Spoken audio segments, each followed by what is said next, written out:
പച്ചമുളക് വേണ്ടാത്തവരാരാ ഉള്ളത്? നമ്മുടെ ദൈനംദിന ജീവിതത്തിൽ ആവശ്യമുള്ള അടുക്കളയിൽ അത്യാവശ്യമുള്ള സാധനമാണല്ലോ പച്ചമുളക്. പച്ചമുളകിൻ്റെ വിവിധ വെറൈറ്റീസ് ഇത് ഉപയോഗിക്കാതെ ഒരു കുടുംബവും മുന്നോട്ട് പോകുന്നില്ല. എല്ലാവർക്കും പുതിയൊരു വീഡിയോയിലേക്ക് സ്വാഗതം. പച്ചക്കറിയെക്കുറിച്ച് ഞാൻ 2-3 വീഡിയോ ചെയ്തായിരുന്നു. പച്ചക്കറിയിൽ സമൃദ്ധമായിട്ടുണ്ടാകുന്നതാണ് മുളകുകൾ, പച്ചമുളക്. നമ്മൾ തമിഴ്നാട്ടിൽ നിന്ന് വാങ്ങിക്കുമ്പോൾ കീടനാശിനികൾ ഉപയോഗിക്കുന്നതാണ്. മാരകമായ വിഷയങ്ങളൊക്കെ സ്പ്രേ ചെയ്താണ് അവരുണ്ടാക്കുന്നത്. ഇതൊന്നുമില്ലാതെ നമ്മുടെ പുരയിടത്തിൽ നല്ലവണ്ണം ഉണ്ടാക്കിയെടുക്കാൻ സാധിക്കുന്ന ഒന്നാണ് പച്ചമുളക്.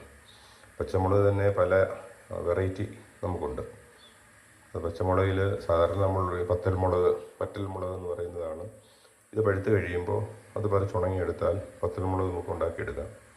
സമൃദ്ധമായിട്ടുണ്ടാകും. കുലകുത്തി കായ്ക്കുന്ന ഒരു സാധനമാണ് ഈ പച്ചമുളക്. നമ്മളത് വാങ്ങി ഉപയോഗിക്കുകയാണെങ്കിൽ ഒത്തിരി വിഷം നമ്മുടെ ഉള്ളിൽ പോകാതെ നമുക്ക് നമ്മളെ തന്നെ സംരക്ഷിക്കാനായിട്ട് സാധിക്കും.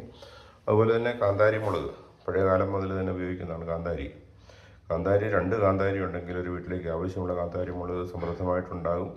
അതിന് യാതൊരു വിഷവും ഇല്ലാതെ, ഒരു വളവും ഇല്ലാതെ തന്നെ ഉണ്ടായി വരുന്ന സാധനമാണ് ഈ കാന്താരി എന്ന് പറയുന്നത്. അതുപോലെ തന്നെ ഇതിൻ്റെ നല്ല പല വെറൈറ്റികളുണ്ട്. ഇത് കുറച്ചുകൂടെ എരിവ് കൂടിയ ഇനമാണ്. കൂടുതൽ എരിവ് വേണ്ടവർക്ക് ഇത് പച്ചമുളകിൻ്റെ കൂടെ അതിൻ്റെ ഒരു വെറൈറ്റിയായി ഈ എരിവ് കൂടുതലുള്ള ഈ ഒരു ഇനം കൂടി ചേർത്ത് കഴിഞ്ഞാൽ നല്ല എരിവുണ്ട്. എരിവ് കുറവുള്ളവർ ഇതിന് മൂക്കുന്നതിന് മുമ്പ് തന്നെ പിഞ്ചായിരിക്കുമ്പോൾ പറിച്ചുപയോഗിച്ചാൽ അത് നല്ലതാണ്. മറ്റൊരു ഇനമാണ് ക്യാപ്സിക്കം എന്നാണ് പറയുന്നത്. ഇതും പച്ചമുളക് തന്നെ. അത് എരിവില്ലാത്തതാണ്.